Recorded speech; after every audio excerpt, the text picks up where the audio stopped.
Baiklah, semuanya, Assalamualaikum warahmatullahi wabarakatuh.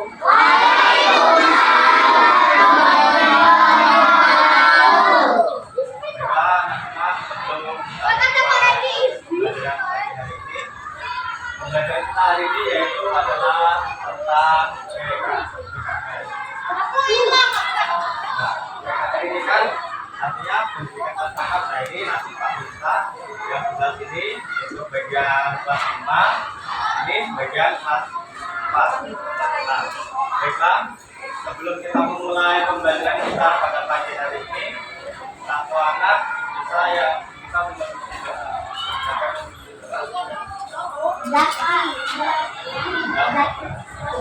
Yang bawa jam doa.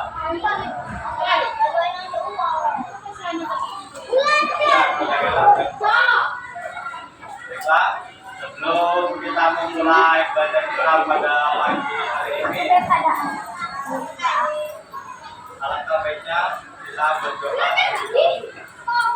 Doa di dalam hati juga baik. Berdoa, doa.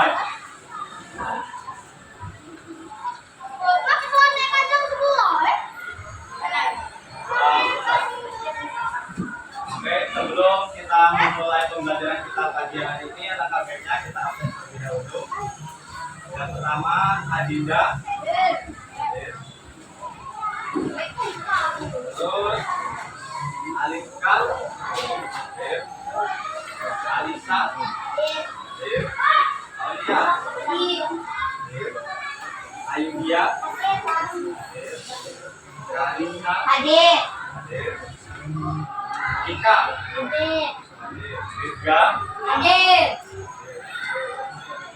Ketran, Buahri,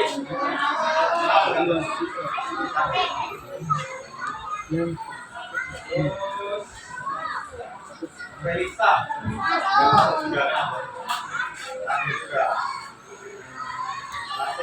Nasela, Nadia, Adin, Laura, Bata, Hendy, Hadir, Zaki. Alhamdulillah, tadi yang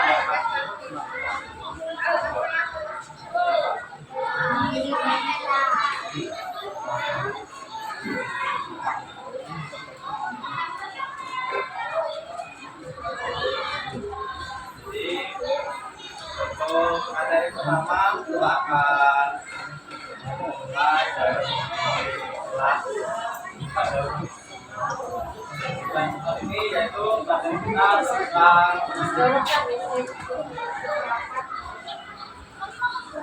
penyerbukan alami dan penyerbukan dengan bantuan manusia. Jadi materi pertama ini yaitu tentang penyebaran biji. Proses penyerbukan. Pertama kita yaitu materi tentang proses penyerbukan yaitu ini. Dua ini ya. Kita sekarang memasuki yang pertama dulu, contoh penyerbukan secara alami dengan bantuan Tuhan.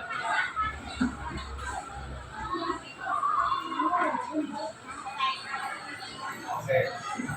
Penyerbukan alami dengan bantuan hewan.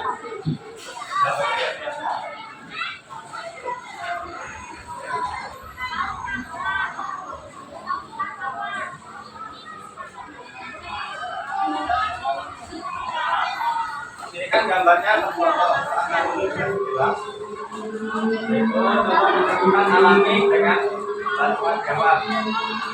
Itu yang pertama itu ada penyerbukan dengan bantuan serangga. Ini gambar apa? Lebah. Nah, terus yang kedua dengan bantuan burung, ketiga kupu-kupu, dan penyerbukan alami yang satu itu adalah dengan bantuan angin. Nah, setelah itu kalian tahu nggak bagaimana serangga membantu penyerbukan di dengan cara ya menghisap nektar yang ada di bunga. dengan bantuan angin itu angin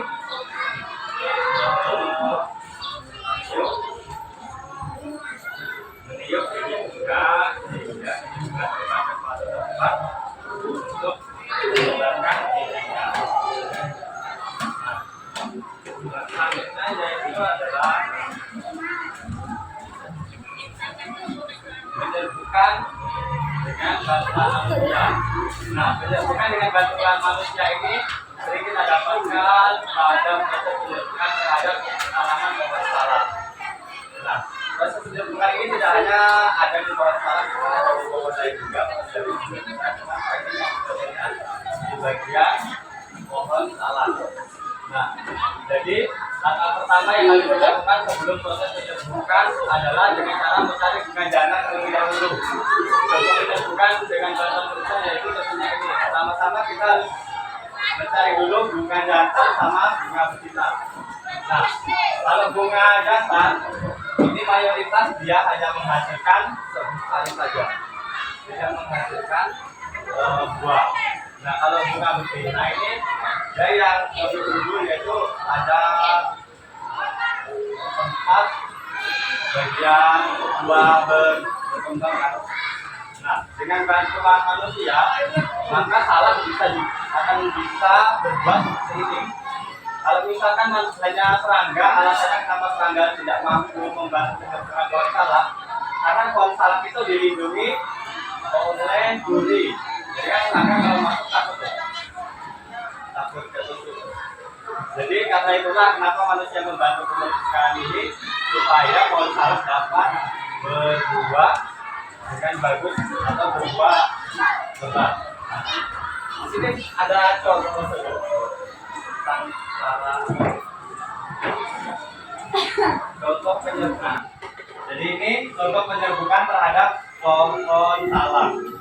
Jadi yang manfaat bisa diperhatikan. Beginilah proses pengambilan buah salak sampai berbuah. Ini teman-teman. Ini adalah alatnya.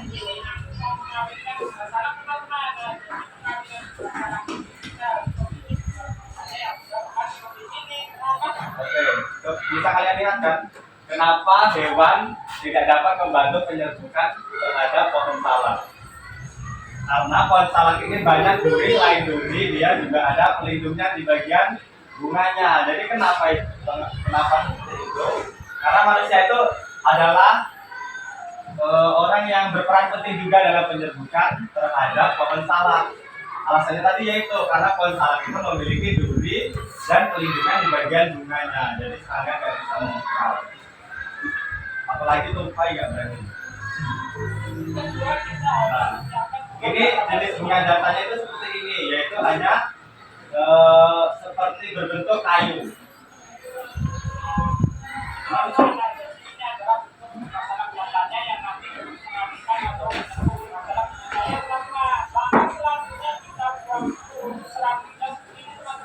Nah, ini serabut ini namanya bunga betina nih. Dia yang akan menghasilkan buah nantinya. Cara penyerbukannya juga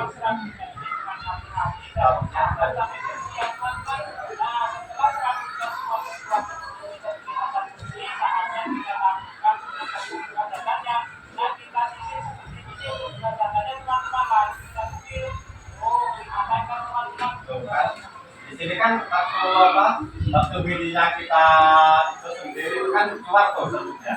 Jadi itulah yang akan membantu penyerbukan terhadap pohon salak.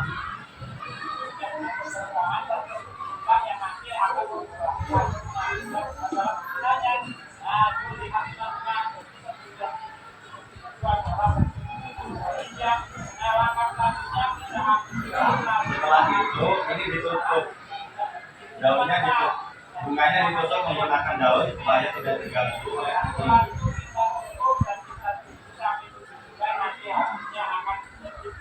Setelah 7 bulan maka salaknya bisa berbuah seperti ini. Ini setelah penyerbukan dilakukan maka buahnya akan menjadi banyak.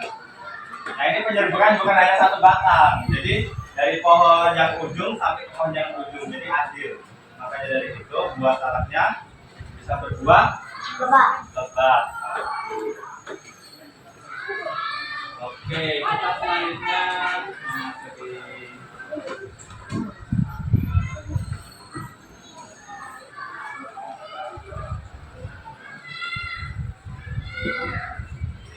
contoh bunga sempurna dan tidak sempurna. Nah, ini bunga sempurna adalah proses penyerbukan tidak hanya terjadi pada bunga sempurna, melainkan terjadi pada bunga yang tidak sempurna. Benang sari dan putik adalah alat berkembang biakan tumbuhan. Benang sari dan putik bisa terletak di dalam bunga yang sama. Ini dinamakan bunga sempurna. Nah, ini kepala putik ini bagian tengah, yang bagian atasnya. Ada kan bunga sepatu, kalian tahu nggak? Tahu. Nah, bagian putik itu yang bagian atasnya. Nah, terus yang selanjutnya itu adalah tangkai sari sama serbuk sari. Nah, kenapa ini penyerbukan yang sempurna ini terjadi dalam satu bunga? Itu karena bunga sepatu terdapat benang sari di dalam satu bunga, satu tangkai bunga. Maka dari itu proses penyerbukan sempurna ini akan lebih mudah daripada yang proses penyerbukan tidak sempurna. Nah, proses penyerbukan sempurna ini tidak bisa harus sama. Cuma yang membedakan serbuk penyerbukan yang tidak sempurna ini tidak bisa terjadi dengan tidak bisa membantu penyerbukan dalam satu bunga. Melainkan harus ada bunga yang lain. Jadi serangga habis singgah di bunga yang dari bunga jantan, lalu serangganya pindah ke bunga betina, maka dari itu bunga yang sudah tua akan menghasilkan biji yang akan membiarkan tumbuhan itu sendiri. Nah, ini contohnya itu di sini ada bunga stroberi dan bunga sepatu. Ini kan penyerbukannya sempurna tuh, karena ada benang sari sama kepala putiknya. Maka dari itu proses penyerbukan pada bunga stroberi akan menghasilkan buah.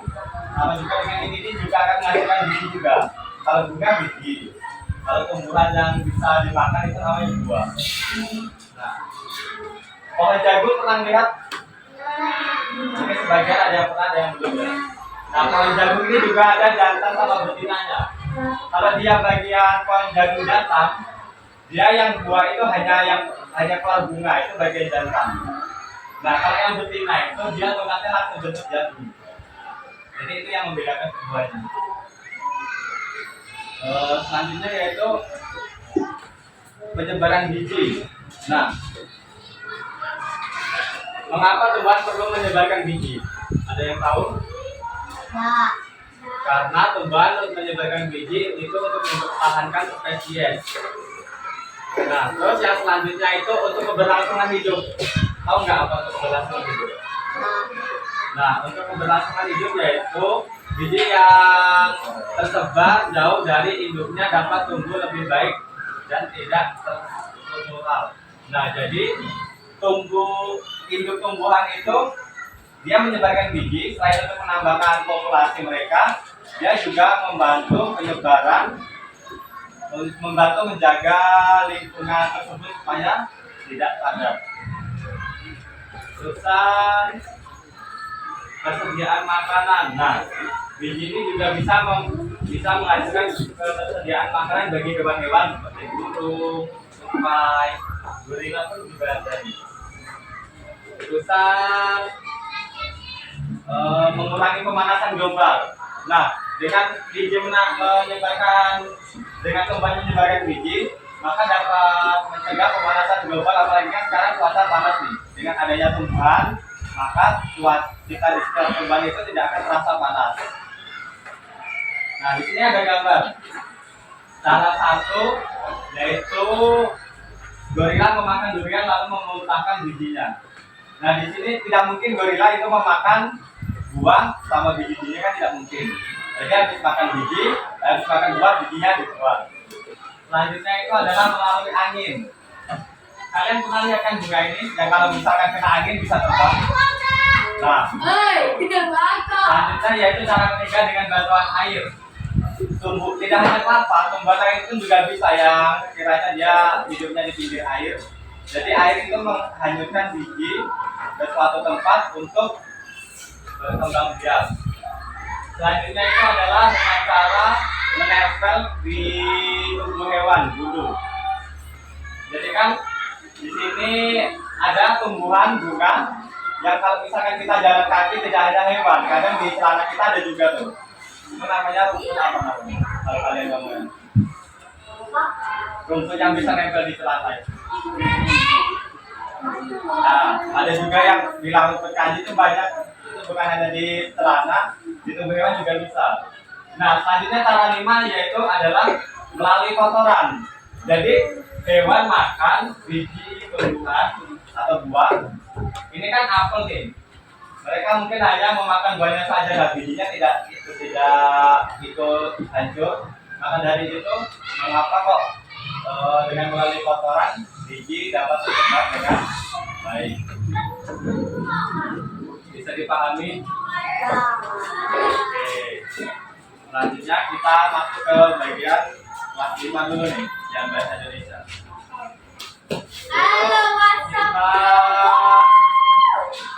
Kita akan membahas mengenai macam-macam kata sifat. Nah, di sini kata sifatnya ada banyak nih. Ramah, cerdas, jeli,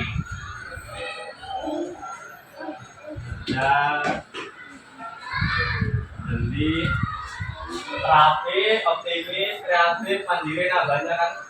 Nah, kata sifat ini akan membahas kata sifat selain itu untuk mendeskripsikan benda. Jadi kata sifat ini selain menunjukkan kata sifat seseorang, ini juga bisa mendeskripsikan suatu benda.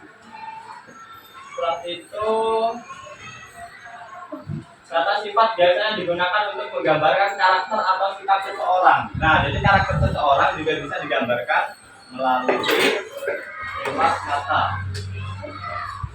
Nah, terus sifat kata itu ada beberapa macam. Kita akan menjelaskan dua.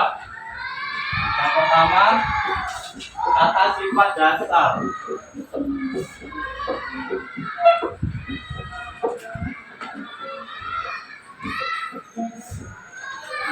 Nah, kata sifat dasar itu ada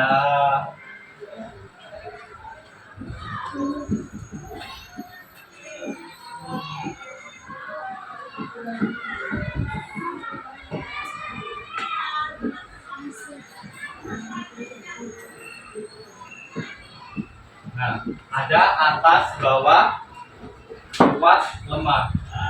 Itu untuk kata sifat dasar. Nah, terus yang kedua itu adalah kata sifat reduplikasi atau kata sifat pengulangan. Contoh kata sifat pengulangan.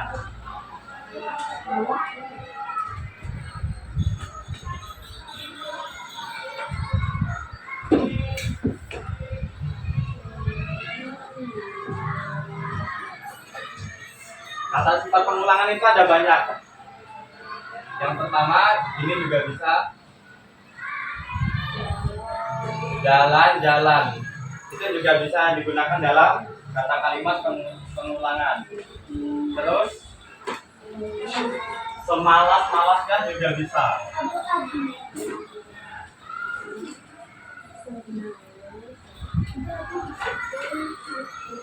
Nah, ini ada juga kata sifat dasar, kata sifat atas, bawah, kuat, lemah. Kita kata sifat pengulangan ada jalan-jalan atau semalas-malasnya. Nah, contoh kata sifat dalam kalimat itu juga ada. Contohnya yaitu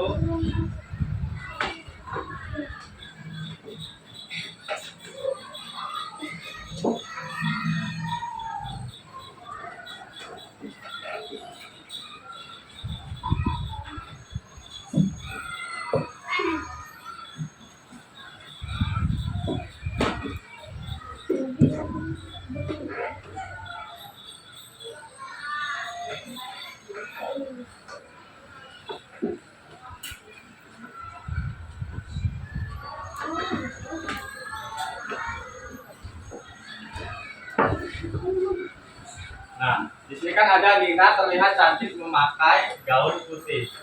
Kira-kira kata sifatnya ini apa? Daerah kata ini.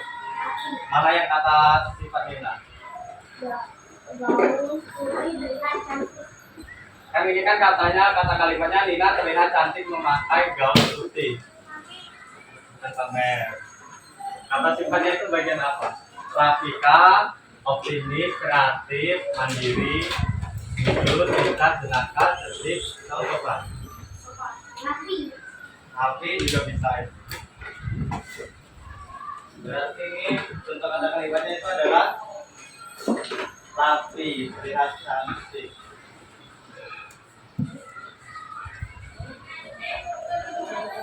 Terus pengertian kata sifat atau adjektif adalah kata yang digunakan untuk menjelaskan atau mengubah kata benda atau kata ganti. Kata sifat dapat digunakan untuk menjelaskan kualitas seseorang atau sesuatu secara terpisah atau dibandingkan dengan sesuatu yang lain. Contoh dari kata sifat yaitu kata sifat dalam pengulangan ya.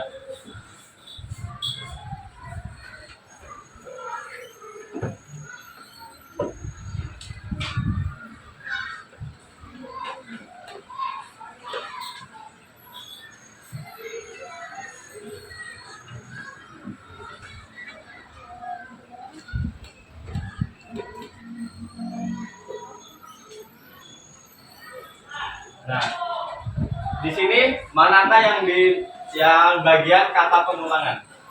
Rumah-rumah. Nah, benar. Rumah-rumah ini adalah bagian dari kata pengulangan. Terus contoh penggunaan kata sifat. Di sini banyak nih kata sifat. Ada ramah, cerdas, jeli, rapi, kreatif. Jadi ini satu dulu ya.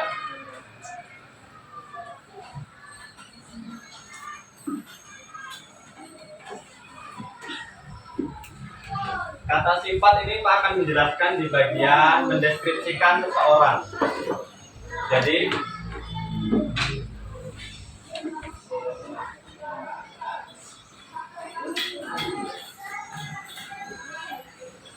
di sini ada sifat.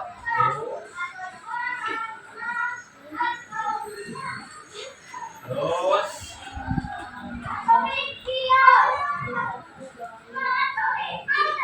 menurut temanku sifatku adalah.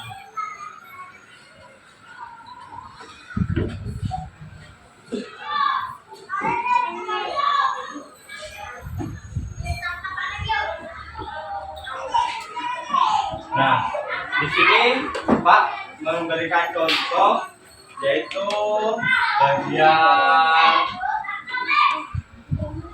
lama. Jadi Pak mendeskripsikan diri Pak sendiri. Misalkan sifatku adalah lama.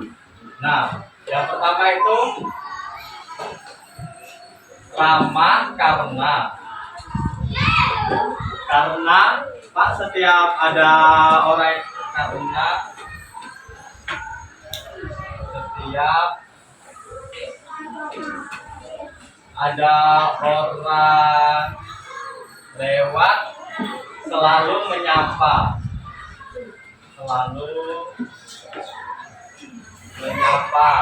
Terus yang kedua ada lagi ramah karena setiap ada orang lewat Pak selalu mengucapkan salam.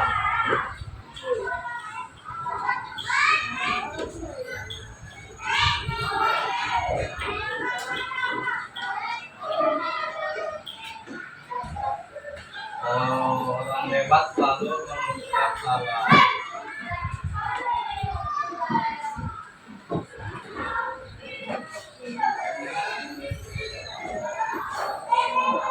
Nah, dan masih ada banyak contoh yang lain juga. Ini makasih buat contoh. Nah, Ini menurut teman Pak.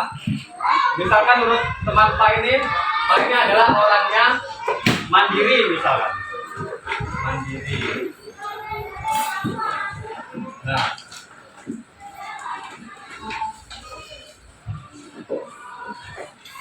mandiri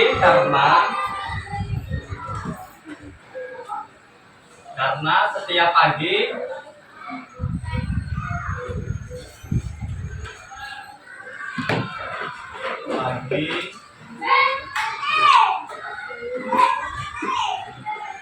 selalu membantu piket kelas.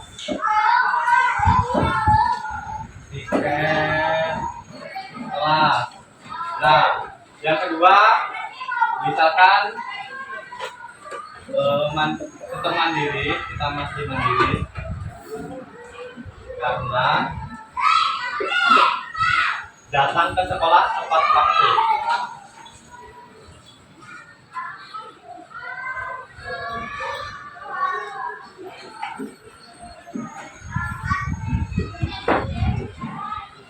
Nah, di sini kata sifat itu bukan hanya dapat mendeskripsikan benda, tapi juga dapat mendeskripsikan sifat seseorang. Bisa dipahami? Nah, oke. Karena sudah ini Pak ada lembar kerjanya untuk kelas 4 dan kelas 5. Ini yang kelas 4 kita bagikan dulu.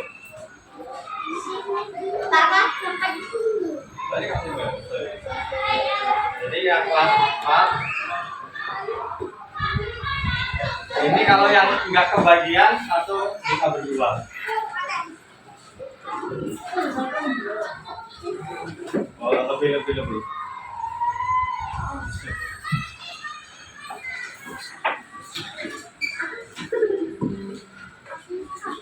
Nah,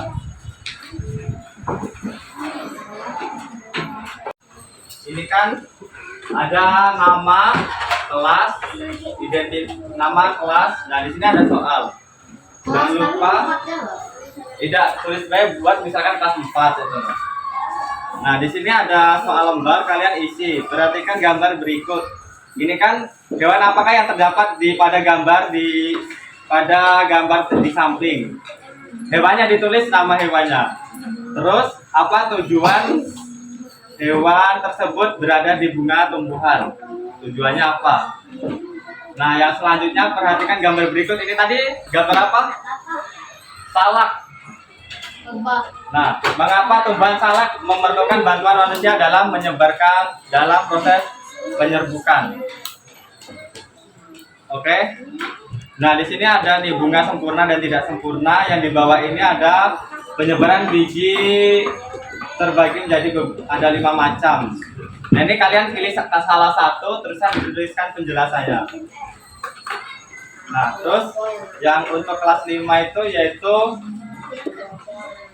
ada nama sama kelas, tulis saja nama kalian, terus kelas kalian. Nah, yang pertama itu teratas, terbawah, terkuat. Dari copokan di atas, kata tersebut merupakan sifat kata dari titik-titik. Nah, terus yang kedua, buatlah sebuah kalimat menggunakan sebuah kata sifat dari salah satu kata macam sifat yang sudah dijelaskan oleh gurumu. Nah, terus yang terakhir, petunjuk pengerjaan soal. Pilihlah salah satu kata di bawah ini sebelum menjawab soal. Ajaklah salah satu temanmu untuk mengisi tabel di bawah ini. Jadi kalian pilih salah satu soal buat seperti ini ya. Oke, bisa. Semuanya selamat mengerjakan.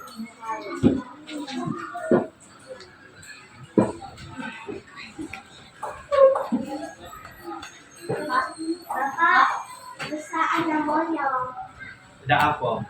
Tulis nama, Pak. Tulis nama. Nama panjang bisa nggak? Nama lengkap kalau bisa. Cuman kalau namanya kepanjangan disingkat aja, misalkan siapa gitu.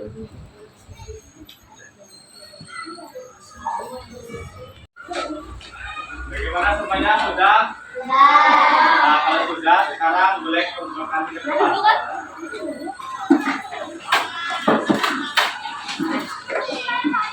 Ini ya kelas.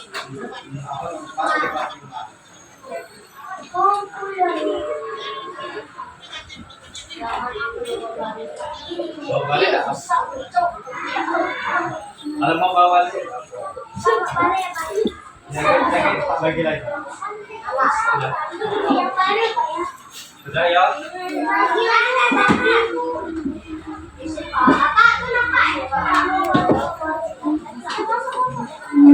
Untuk belajar.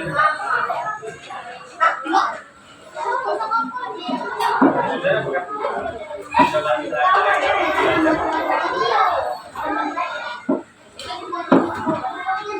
Sudah ya? Untuk soal ini dari kelas IPA dan kelas IPA sudah ketemu. Sebelum kita tutup, kira-kira apa yang kalian kita akan membahas sedikit sama ini, apa yang kalian pahami tentang penyebaran biji tumbuhan. Tujuannya itu untuk apa? Nah, untuk berkembang biak juga bisa. Nah, untuk memperluas ekosistem itu juga bisa. Nah, yang untuk kata ilmuwan itu ada apa saja kata ilmuwan? Atau kata yang pertama itu ada nama, kedua di sanksi otomatis negatif, jujur, ringkas. Oke, sepertinya pembelajaran kita sudah cukup sampai di sini. Sebelum mengakhiri sesi belajar, baiklah, hanya di dalam hati aja ya. Berdoa mulai.